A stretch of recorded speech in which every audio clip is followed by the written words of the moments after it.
We've covered a lot in this module. What does it all mean for you as a business professional?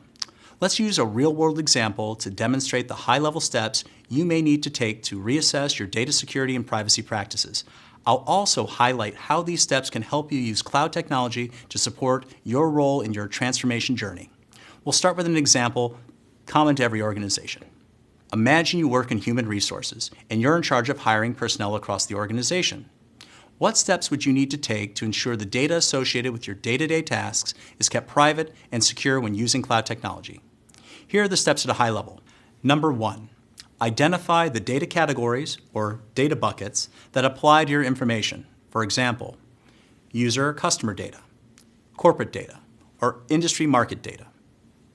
Number 2, after you categorize your data, classify each bucket by sensitivity level. Customer or user data is typically highly sensitive. Employee data, such as salaries, social security numbers, and addresses, are probably the most sensitive and should only be accessed by authorized personnel. Other corporate data will probably still be sensitive, but authorized access to it might be wider within the company. Industry data, such as trends and salary packages, for example, is public and access to it might not be restricted at all. Number 3. There may be regulations around the security and privacy of each data category that you need to comply with. If you work in a regulated industry, such as banking or healthcare, you'll need to consult with your risk department for more specifics on this. Number 4, list the general or specific roles within your organization that will need access to the data you've identified.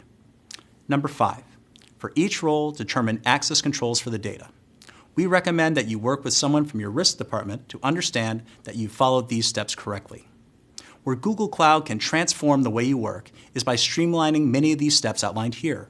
For example, you can use cloud technology to create separate storage areas and then assign specific access rights to each storage area by role. Cloud Identity and Access Management, or IAM, would allow you to assign fine-grained access control.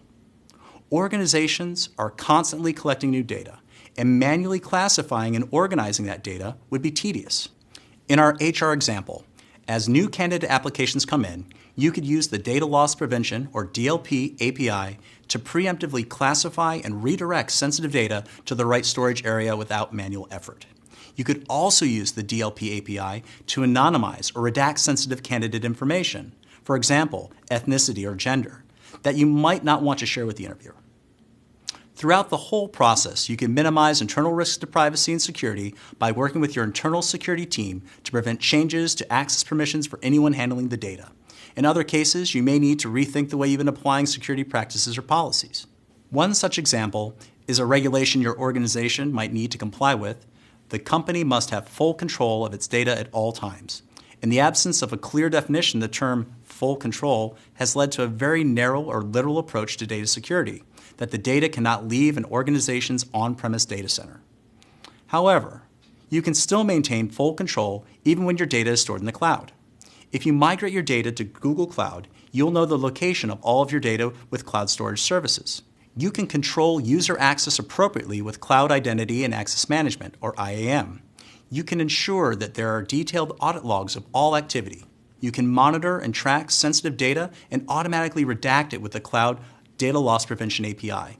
This gives you full control.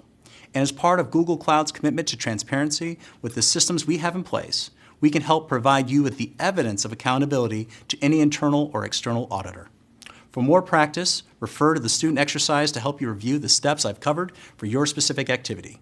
If you're using cloud technology or plan to, it would be your responsibility to communicate the business requirements to your security teams for them to implement. Naturally, investing the time in advance to understand the requirements for privacy, security, availability, and compliance with cloud technology will better prepare you to address the challenges along your transformation journey and also help you benefit from the opportunities it offers as you build a comprehensive security program.